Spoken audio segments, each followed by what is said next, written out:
Welcome to Bite-Sized Stories. Today, we meet Paige.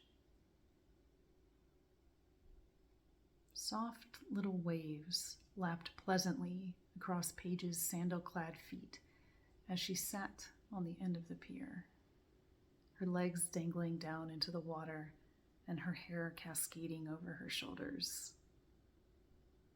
The sun was setting across the lake, casting long, stretchy shadows along the shoreline. She loved it here. It was her favorite place. She'd been coming to this pier since she was a child. She still remembered her first summer. She had been 6 when her parents bought the house, and all the fireflies and bonfires and sunburns and bug spray and poison ivy rashes that had filled up her days.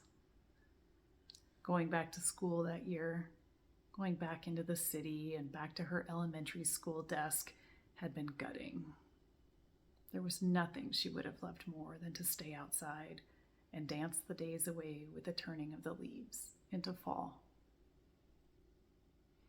Now, each year, she brought her own kids to the lake and willed them to experience the same sense of joy. But it didn't come naturally to them, being in nature. They preferred to stay in the house during the day with the shades half drawn, reading comic books. They would have preferred to play video games even more, but that she didn't allow. It was a technology-free place, the Lakehouse, and she kept it that way by not even having Wi-Fi, which enraged her children and caused more than a few heavy, dramatic sighs from her husband, who was forever longing to check the scores of his favorite sports teams. To her, being Wi-Fi free was a delight. No emails, no social media, no overly complex doorbell systems that monitored every stray cat that walked by. It was silent and peaceful and glorious. This year, they had bought a boat. Everyone else had said not to buy a boat, but just like everyone else, they had decided to do it anyway. How hard could it be? And it would be so fun for the kids. They had named her the Pleasant Pearl after Paige's mother and signed over the check. Launching the boat for the first time this morning had been decidedly unfun. A bit more coordination and communication had been required than they had originally expected. But once they were in, they were off. "To the center of the lake, Mom," they had cried. "Let's go as fast as we can to the center of the lake." Once there, they dove off the back end of the boat and splashed around for about an hour before climbing back into the main area and requesting food.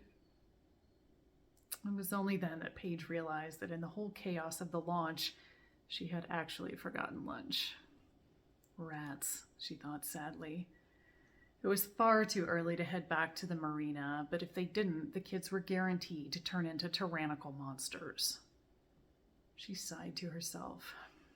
Why must everything be so dang hard, she thought. She just wanted to enjoy a day free from stress. Even her husband was giving her a look of grave disappointment, which just increased her overall sense of despondency. But it was Jack who saved the day. Or, more likely, saved their stomachs and their attitudes. Jack was a raucous, friendly boy. An 8-year-old with no sense of decorum and no table manners either. On the rare occasions when he could be pulled away from his phone, his body stretching out to keep hold of it as though he were made of molasses, he was a very fun child to be around. At this very moment, he was testing out just how charming he could be by shouting at the top of his lungs at a schooner that was passing nearby, jumping up onto the benches of the Pleasant Pearl and flailing his arms wildly to complete the effect. "Ahoy! Ahoy, mateys!" Jack was shouting. "We have forgotten our provisions.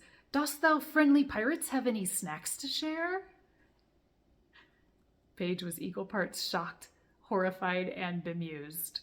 Why her son was speaking in this way was beyond her, but she had to admit that the effect was really quite adorable.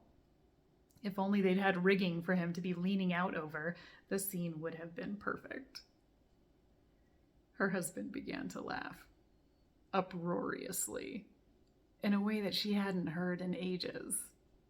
And to her wonder and delight, her daughter also started laughing, as did she, and as did the pirates who were sailing by. "Of course we have snacks," the pirates shouted back. "What kind of heathens do you think we are? Who would attempt to sail these mighty seas without goldfish crackers, PB&J, and oranges? There will be no scurvy on this voyage." And with that, they maneuvered their boat closer to the Pearl, tossing ziplocs of crackers and oranges over the railing. As they landed on the decking, one by one, Paige's smile grew wider and her heart grew bigger. Now this was a story they'd remember. The Pirates of the Pearl, she thought. Thank you, Jack, for saving the day.